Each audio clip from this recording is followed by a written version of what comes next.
नाजरीन गिरामी, जरा अंदाजा लगाइए, एक ऐसी सरजमीन का जहां सर्दी अपनी तमाम हदें पार कर जाती है, जहां दर्जा हरारत -40 से भी नीचे गिर जाता है और जहां इंसान का खुली फिजा में चंद लम्हे खड़ा रहना भी मौत को दावत देने के बराबर है।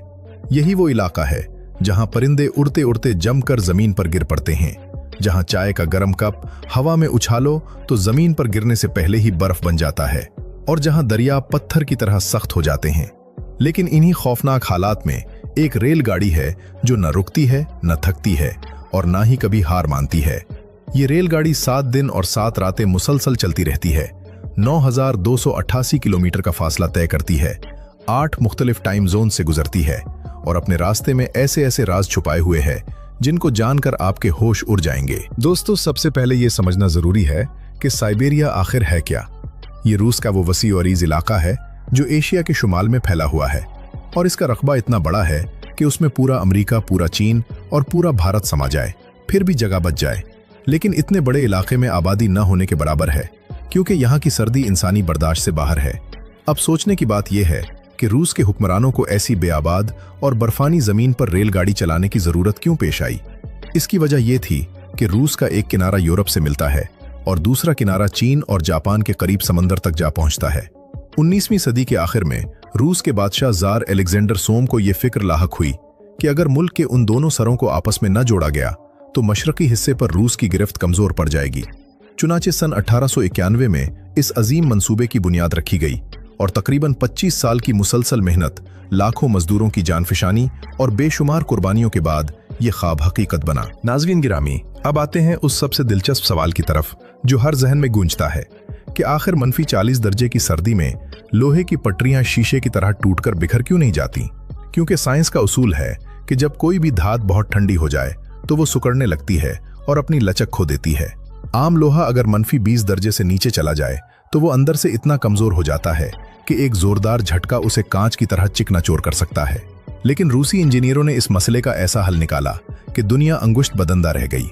उन्होंने एक खास किस्म का लोहा तैयार किया जिसमें निकल, मैंगनीज और क्रोम नामी धातें मिलाई जाती हैं। ये अज्जा लोहे को अंदर से इतना मजबूत बना देते हैं कि शदीद से शदीद सर्दी भी इसका कुछ नहीं बिगाड़ सकती।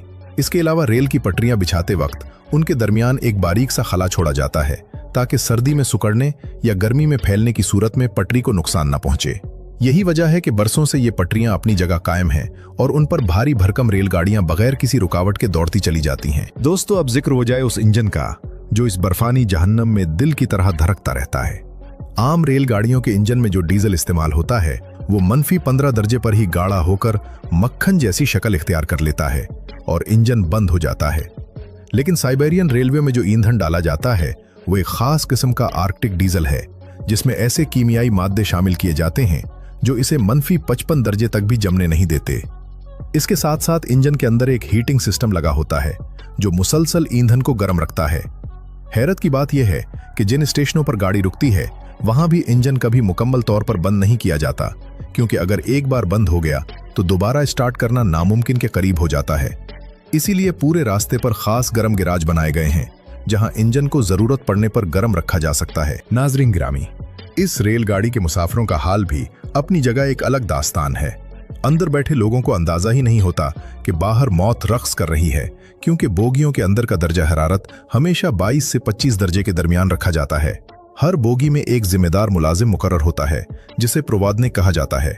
ये शख्स 24 घंटे ड्यूटी पर रहता है, मुसाफिरों को गर्म चाय पेश करता है, बिस्तर लगाता है, सफाई का ख्याल रखता है और सबसे अहम बात यह कि बोगी के अंदर लगे कोयले के चूल्हे को मुसलसल जलाए रखता है।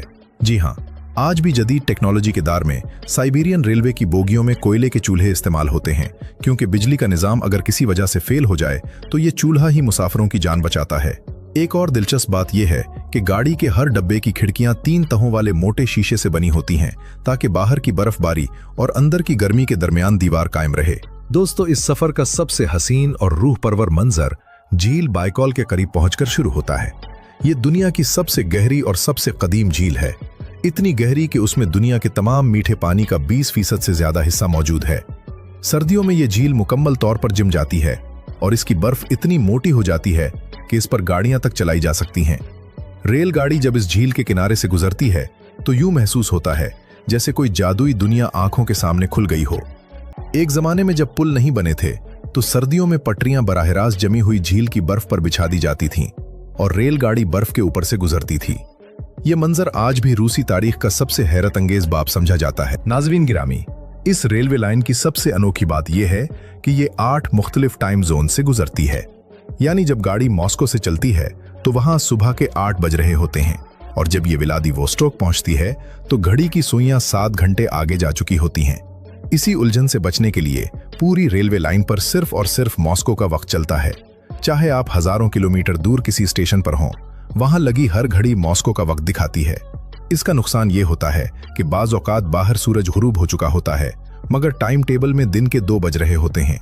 नए मुसाफिर अक्सर इस बात पर परेशान हो जाते हैं, लेकिन तजुर्बाकार लोग इसी सिस्टम को सबसे बेहतरीन करार देते हैं क्योंकि इससे गाड़ी के पहुंचने और रवाना होने के औकात में कोई गड़बड़ नहीं होती। नाज़रीन गिरामी, अब एक ऐसी बात जो शायद आपको हैरान कर दे। इस पूरी रेलवे लाइन का एक अपना मजहबी और रूहानी पहलू भी है। रास्ते में कई छोटे छोटे गांव ऐसे हैं जहां के लोग आज भी पुरानी रूसी रिवायात पर अमल करते हैं।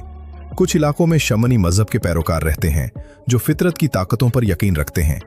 जब गाड़ी इन इलाकों से गुजरती है तो मकामी लोग इसे बरकत देने के लिए मखसूस रस्में अदा करते हैं क्योंकि उनके नज़दीक ये गाड़ी सिर्फ लोहे का ढांचा नहीं बल्कि एक जिंदा वजूद है जो नस्ल दर नस्ल उनकी जिंदगियों का हिस्सा बन चुका है। दोस्तों, ये रेलवे लाइन रूस के लिए सिर्फ आमदोरफ्त का जरिया नहीं बल्कि इसकी मईशत की रीढ़ की हड्डी है। इसी रास्ते से तेल, गैस, लकड़ी, कोयला और दीगर कीमती सामान मुल्क के एक कोने से दूसरे कोने तक पहुंचाया जाता है। अगर किसी वजह से ये लाइन एक दिन के लिए भी बंद हो जाए तो रूस को अरबों रुपए का नुकसान उठाना पड़ सकता है। यही वजह है कि हुकूमत इस लाइन की हिफाजत और देखभाल पर बेतहाशा रकम खर्च करती है। हजारों इंजीनियर, मैकेनिक और मजदूर दिन रात इस बात को यकीनी बनाते हैं कि कहीं कोई पटरी कमजोर ना हो, कोई पुल खतरे में ना हो और कोई सिग्नल खराब ना हो। नाजरीन गिरामी, आखिर में एक बात जरूर सोचने की है। इंसान जब अपने आप पर भरोसा करे और फितरत की ताकतों के सामने हार मानने के बजाय उनसे लड़ने का फैसला करे तो वो ऐसे कारनामे सरअंजाम दे सकता है जो सदियों तक याद रखे जाते हैं। ट्रांस साइबेरियन रेलवे इसी जज्बे की जिंदा मिसाल है। ये सिर्फ एक रेलगाड़ी नहीं बल्कि इंसानी हिम्मत, अक्ल और इस्तकामत की एक ऐसी दास्तान है जो बर्फ के इन मैदानों पर हमेशा के लिए कंदा हो चुकी है। आज जब आप इस गाड़ी में सफर करते हैं तो आप सिर्फ एक शहर से दूसरे शहर नहीं जाते बल्कि आप माजी, हाल और मुस्तकबिल के एक ऐसे सफर पर निकलते हैं जो जिंदगी भर आपकी यादों का हिस्सा बन जाता है। तो दोस्तों, अगर कभी मौका मिले तो इस गाड़ी में एक बार जरूर सफर कीजिएगा क्योंकि कुछ तजुर्बात ऐसे होते हैं जिनको सिर्फ अल्फाज में बयान नहीं किया जा सकता, उन्हें महसूस करना पड़ता है। हमारी आज की यह खास रिपोर्ट यहाँ खत्म होती है। मिलते हैं किसी नई हैरानकुन कहानी के साथ, तब तक के लिए इजाजत दीजिए।